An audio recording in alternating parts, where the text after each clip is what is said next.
The Contest, an Armenian folktale, adapted and illustrated by Nonny Hogrogian. For David. High in the mountains near the village of Erzinga, there lived two robbers named Hamayag and Harahad. Hamayag did his robbing by day and spent his evenings with Eliza, his betrothed. Harahad did his robbing at night and spent his days with his future wife, whose name too was Eliza. The truth of the matter is, they were both betrothed to the same Eliza, although they didn't know each other.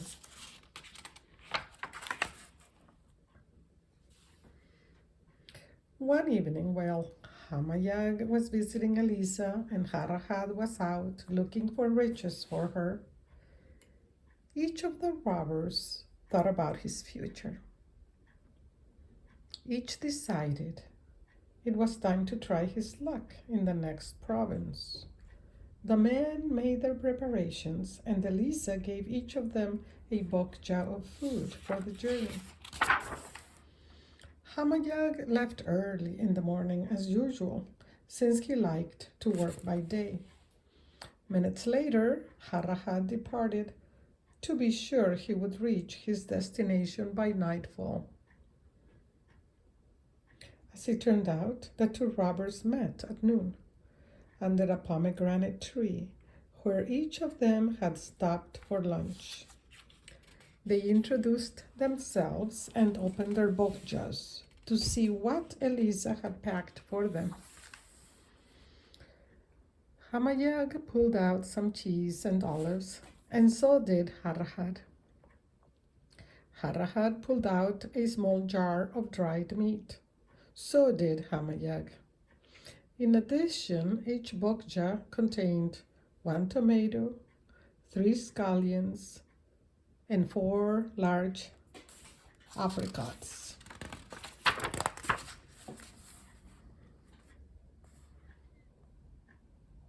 The robbers were amazed at the coincidence, and they sensed a common bond.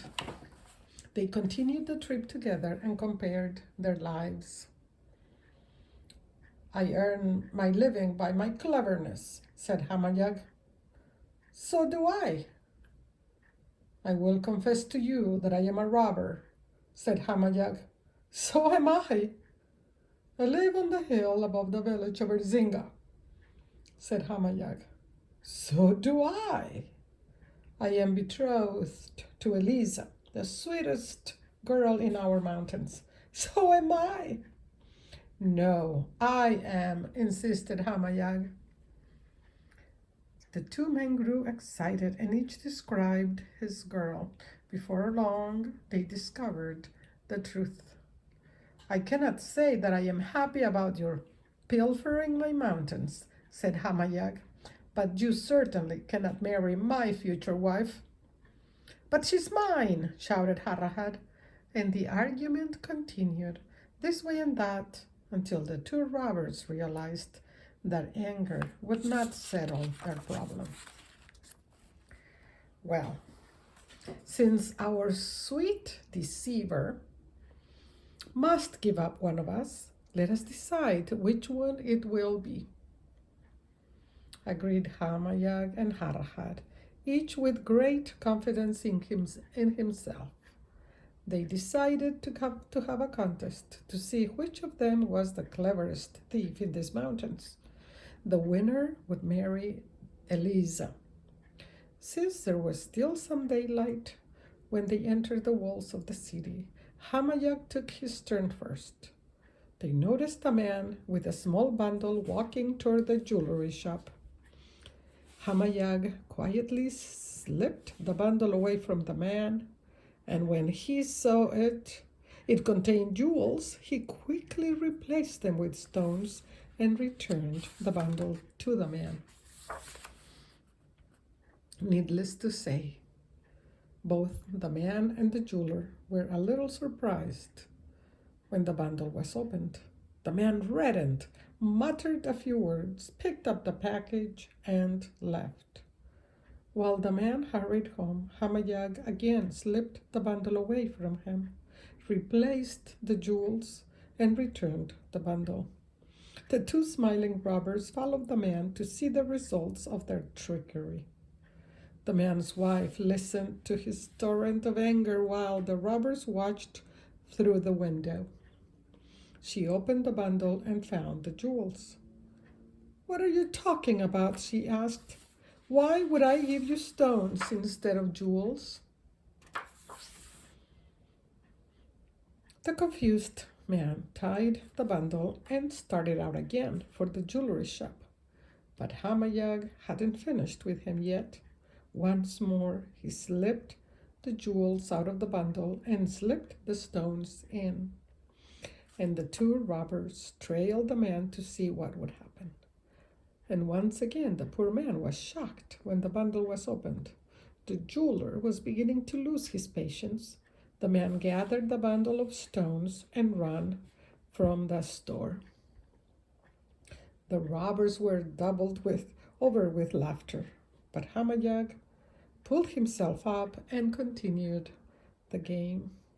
The jewels once more replaced the stones, and it did no good for the man to yell at his wife when he arrived home because she proved again that he was acting like a fool. "Have your eyes gotten weak, or is it your mind?" she shouted. "Now take my jewels and have them repaired before something really happens to them." So the man started out for the third time, and for the third time Hamayag substituted the stones for jewels. The man arrived at the shop, and the jeweler opened the bundle and found the stones. He was certain the man was playing a joke on him, and he threw him out of his store. "Don't ever come back," he shouted. In the end, of course, there was no need to go back since Hamayag kept the jewels. Now, since night is beginning to fall, Hamayag said to his companion, "Let me see how clever you are." Harahad found some spikes and a hammer and led Hamayag to the Ishkan's palace. That's a very wise man. He told Hamayag to sit on his shoulders, and they climbed the palace wall, hammering in the spikes as they went. Once inside the wall, Hamayag remembered that he was getting hungry. "Well then," said Harahad, "we shall have a feast." He took the plumpest hen from the Ishkan's hen house, lit a fire, and roasted their dinner. Hamayag was a little concerned that the fire might be noticed, but there were no guards in sight, and when the meal was done, they left the bones. They entered the palace, and Harahad went straight to the Ishkan's quarters, with Hamayag following carefully. There was a sleepy guard outside the door who was chewing on pine sap to keep himself awake. Harahad threw a pebble against the wall. The noise surprised the guard, and he dropped the pine sap. After he checked the hole and was convinced the noise was his imagination, he went back to his post. But the pine sap was gone. 5 minutes later, the guard was asleep. The robbers entered the Ishkan's room. Harahad shook the bed and aroused him. In his state of half-sleep, the Ishkans asked what had happened, and Harahad told him that he was needed to make an important decision. Once upon a time, Harahad said, there were 2 robbers who were betrothed to the same woman. "How could that be?" mumbled the sleepy Ishkan. "The robbers didn't know it," said Harahad, "until one day they both decided to go to the same neighboring province." Harahad described the day's events. He told Aishkan how they discovered Elisa's secret and how they set up a contest to see which robber would have her for his wife. The Ishkan thought he was having an amusing dream. Harahad told him in detail about the day robber who stole the same jewels from the same man 3 times, and the Ishkan agreed that this was indeed a very clever robber. Then Harahad told him how the night robber got them over the palace wall and stole a hen from the palace hen house and built a fire and roasted the hen, and how they ate the hen and left the bones behind. In addition, the robbers had the audacity to enter the Ishkan's quarters.